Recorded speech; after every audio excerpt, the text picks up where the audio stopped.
De nossa parte, gratidão, muito, muito obrigado, comunidade São Lucas. O Senhor bendito seja o perdão, Ele que purifica os pecados de Adão, e permite ser pecado em a morte do Senhor, e contigo ressuscite para a vida e Agora que chegou o tempo da fé, não precisamos mais da lei para tomar conta de nós. Pois por meio da fé em Jesus Cristo, vocês são filhos de Deus, porque vocês foram batizados para ficarem unidos com Cristo e assim revestiram com as qualidades do próprio Cristo. Desse modo, não existe diferença entre judeus e não judeus, entre escravos e pessoas livres, entre homens e mulheres. Todos vocês são um só, para estarem unidos em Cristo Jesus. Que a graça de nosso Senhor Jesus Cristo, o amor do Deus Criador e a comunhão do Santo Espírito sejam conosco. Amém. O texto bíblico de Gálatas, capítulo 3, é parte de uma carta escrita pelo apóstolo Paulo às pessoas que viviam na região da Galácia, que hoje pertence à atual Turquia. O próprio apóstolo Paulo havia estado lá naquele local e impulsionado o surgimento dessas comunidades cristãs. Mas tão logo ele seguiu adiante, surgiram discussões entre a comunidade sobre as obrigações perante a lei de Moisés, que é como as pessoas se referiam àqueles primeiros livros do Antigo Testamento. O apóstolo Paulo vem, funda comunidades, segue adiante em sua missão, assim como outros homens e mulheres cristãs, e naquela comunidade começam a surgir dúvidas com relação aos livros do Antigo Testamento que circulavam entre as pessoas. Qual é a principal questão de discussão? A questão é se os homens deveriam ainda ser circuncidados ou não, como determinava a antiga lei. Especialmente se pessoas do sexo masculino que não eram judias e haviam aderido ao cristianismo, se essas também deveriam ser circuncidadas ou não. Eu lembro que a circuncisão, ela acontecia no tempo bíblico, no 8º dia de vida de um menino, e tratava-se de uma pequena cirurgia de remoção do prepúcio, ou seja, da pele que recobre a cabeça do órgão genital masculino. Essa é a questão. Para dentro desse contexto e dessa discussão, o apóstolo Paulo escreveu essa carta em um tom, deixe-me dizer, nem tão amistoso assim. Se vocês a lerem de forma completa, ele escreve essa carta para os Gálatas porque percebeu que, apesar dos seus esforços, essas pessoas ainda não haviam entendido o cerne, o miolo do Evangelho, qual seja a tentativa de cumprir a lei ou os mandamentos. A tentativa de cumprir os mandamentos não é meio meio eficaz para aproximar o ser humano de Deus. As pessoas podem se esforçar muito para cumpri-los, mas nunca farão o suficiente. Então, se nós dependermos do cumprimento dos mandamentos, nós estaremos sempre em dívida perante Deus. E desse modo, o apóstolo Paulo diz, em uma linguagem bem teológica, a lei somente mostra o nosso pecado, mostra que nós não damos conta de viver conforme Deus quer. Por isso a lei, gente, ela nos aprisiona, nos torna cativos, cativas, porque nós sempre vamos nos deparar com a nossa incapacidade de cumprir a vontade de Deus. Sempre vamos estar na posição de devedora. Por isso Deus envia seu Filho Jesus Cristo e nos concede a fé pelo Espírito Santo, de modo que, crendo nesse Jesus, nós somos libertadas e libertados do pesado fardo da lei. Eu disse que era teológico. Já chegamos em algo mais simples. Se nós cremos, Deus nos liberta. A gente não precisa viver preocupado que nós somos pessoas pecadoras, que não damos conta de cumprir o que Deus espera de nós. Porque tem Jesus Cristo, que veio ao nosso encontro e que nos reconcilia com Deus. Nessa mesma carta, o apóstolo Paulo escreve: para a liberdade foi que Cristo nos libertou. Para a liberdade foi que Cristo nos libertou. Chega de exigências, que era uma realidade tão comum lá entre o povo judeu, com mais de 600 leis, a serem cumpridas. Chega de exigências a qual ninguém consegue cumprir e nunca vai se sentir próximo a Deus. É a graça, é o amor de Deus que nos salva. Não a circuncisão ou o pertencimento hereditário a Abraão, a Moisés, ou seja lá outro nome no Antigo Testamento.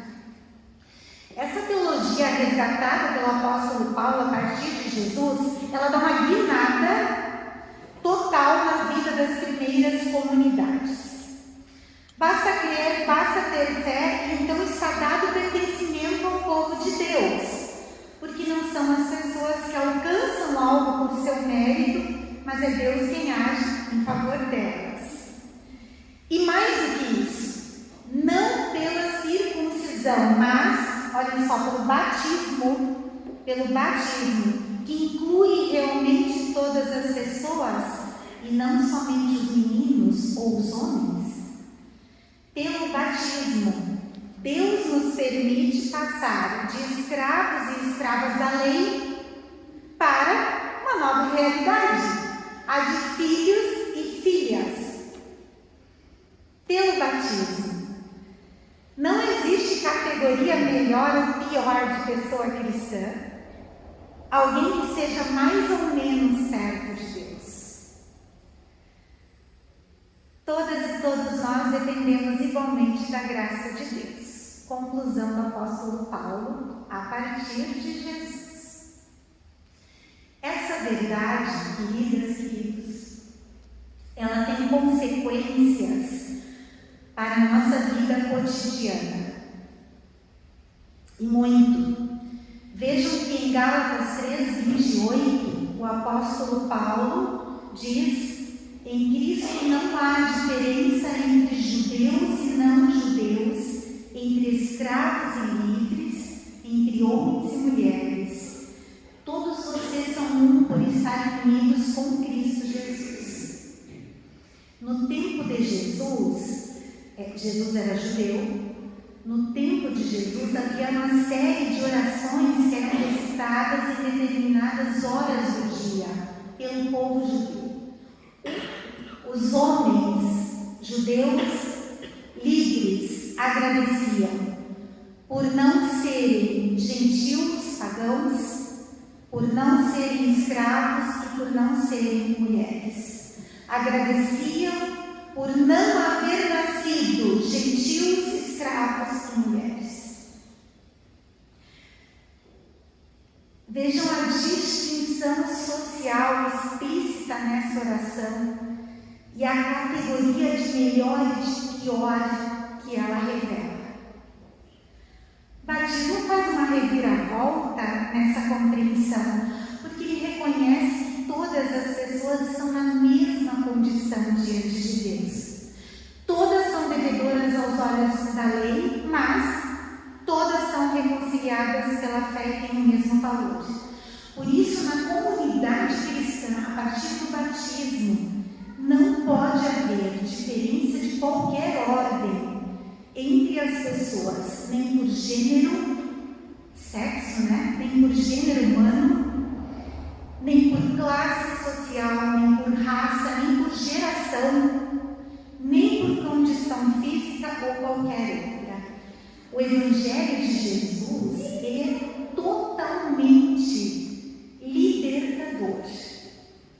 E ele provoca, sim, transformações sociais no cotidiano, na vida em família, na comunidade e na sociedade. Não cabe entre pessoas cristãs uma atitude desmerecedora ou preconceituosa para com outras, seja de racismo, misoginia, homofobia, classismo, xenofobia ou qualquer outra categoria preconceituosa. Eu trago 2 exemplos bem recentes para contribuir com essa reflexão. Dias atrás, há bem poucos dias, em uma roda de pessoas conhecidas, uma delas, uma pessoa se referia a uma outra que realiza um trabalho muito bem feito na sua profissão. Essa pessoa elogiava a outra pelo trabalho que ela realiza. E nós estávamos numa mesa, na refeição, e ela apontou para uma garrafa de vidro de cor marrom escura, tá? Ela apontou para uma garrafa marrom escura e disse: olha, ela é dessa cor, mas é uma querida. Com isso, ela estava expressando a sua concepção de que, apesar de que aquela pessoa fosse da cor negra, que ela ressaltou, ela era uma pessoa legal e fazia bem o seu trabalho. Apesar da cor. A negritude para essa pessoa é critério desmerecedor. Indica menos-valia, porque apesar da cor, ela é uma pessoa querida. Isso não cabe entre pessoas batizadas que se sabem diante de Deus serem farinhas no mesmo saco, entendem? Ninguém melhor do que ninguém. Não cabe. Ou seja, igualmente pecadores, igualmente carentes da graça de Deus. Um segundo exemplo. Recentemente, em uma audiência da Comissão da Infraestrutura do Senado, no dia 27 de maio, em meio a essa discussão, o senador tentou diversas vezes interromper a ministra do Meio Ambiente e ela reagiu dizendo: o senhor gostaria que eu fosse uma mulher submissa? Eu não sou.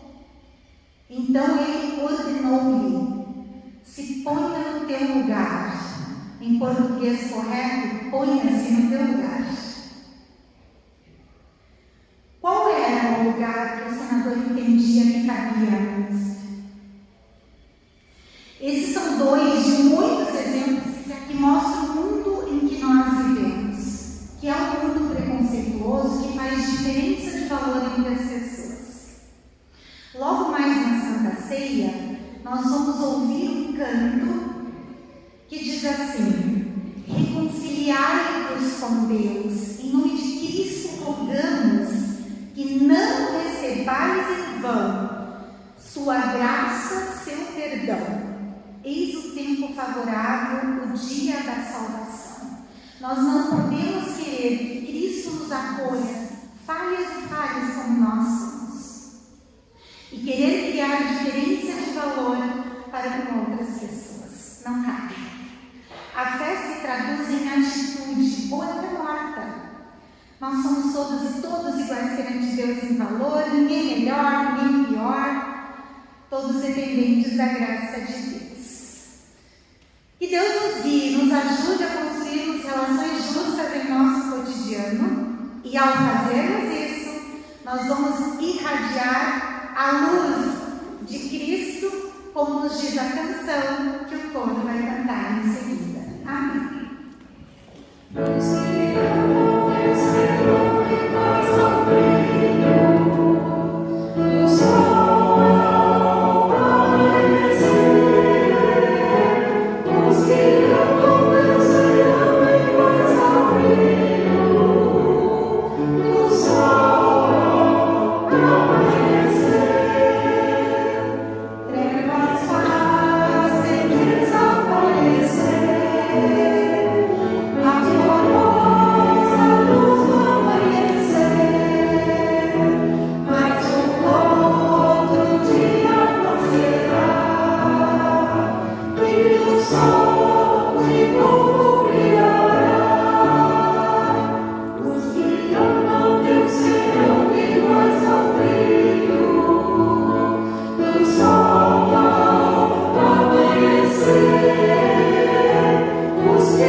Nosso Senhor Jesus Cristo, na noite em que foi traído, tomou o pão e, tendo dado graças, o partiu e o deu a seus discípulos, dizendo: tomai e comei dele todos. Isto é o meu corpo, que é dado por vós. Fazei isto em memória de mim. Amém. E por semelhante modo, depois de haver ceado, tomou também o cálice. E, tendo dado graças, o deu aos seus discípulos, dizendo: tomai e bebei dele todos. Este cálice é a nova aliança no meu sangue, dado e derramado em favor de vós, para o perdão dos vossos pecados. Fazei isso todas as vezes que o beberdes, em memória de mim. Amém. Porque todas as vezes que comerem este pão e beberem um cálice, vocês anunciam a morte do Senhor até que Ele venha. Anunciamos, Jesus, a tua morte e proclamamos a tua ressurreição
buscavam companhia para viver a vida, para passear, para tudo, e não perdermos o vínculo com nossa igreja.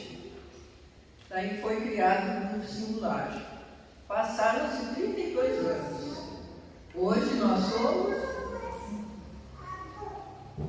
mulheres de cabelos brancos, não mais maduras, mais murchas, mas um brilho e um vigor nos lábios. Porque tudo isso nós devemos a Deus, que nos conduziu até aqui com saúde, vigor e alegria. Agradecemos à comunidade de São Lucas, que sempre nos acolheu desde o início até o fim, e com isso eu dou meu abraço para a nossa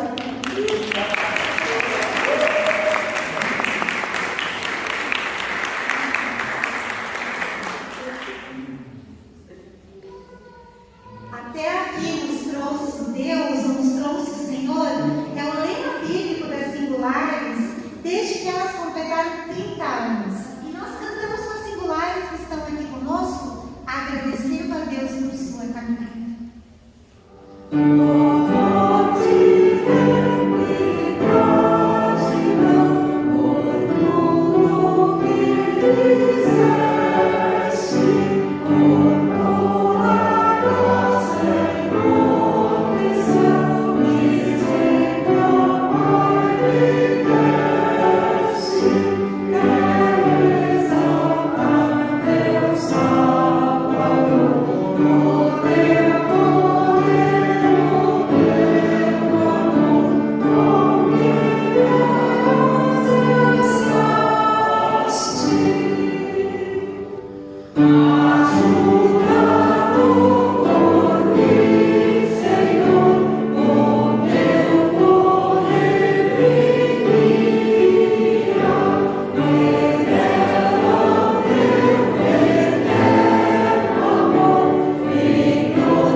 Recebamos a bênção de nosso Deus, que o Senhor nos abençoe e nos guarde, que o Senhor faça resplandecer o seu rosto sobre nós e tenha misericórdia de nós, que que o Senhor sobre nós levante o seu rosto e nos dê a sua paz. Em nome do Pai, do Filho, do Espírito Santo.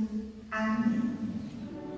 Aquelas que estão à minha frente, cuida bem, Senhor.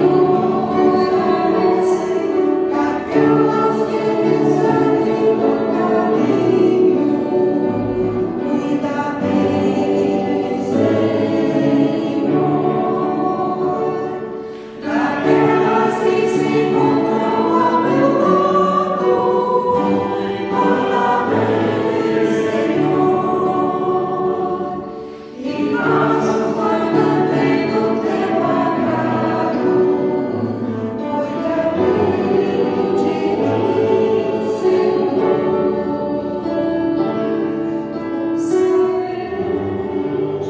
mim, Senhor.